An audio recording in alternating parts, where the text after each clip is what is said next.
2029 पर्यंत मी राज्यातच आहे असं मुख्यमंत्री देवेंद्र फडणवीस यांनी म्हटलेलं आहे। पत्रकारांसोबतच्या गप्पांवेळी मुख्यमंत्री फडणवीसांनी हे वक्तव्य केलं।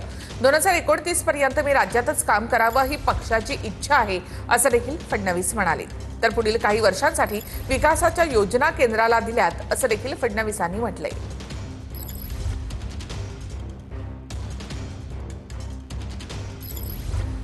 2029 पर्यंत मी राज्यातच आहे असं देवेंद्र फडणवीस यांनी म्हटलेलं आहे। पत्रकारांसोबतच्या अनौपचारिक गप्पांमध्ये फडणवीसांनी हे वक्तव्य केलं आहे। 2029 पर्यंत राज्यातच मी काम करावं ही पक्षाची इच्छा आहे असं फडणवीसांनी म्हटलं आहे। चांगली गोष्ट आहे। 2029 नंतर त्यांच्या नशिबात राष्ट्रीय राजकारणात काय वाढून ठेवलं माहित नाही, कारण 2029 नंतर केंद्रामध्ये राहुल गांधींचं सरकार येत आहे।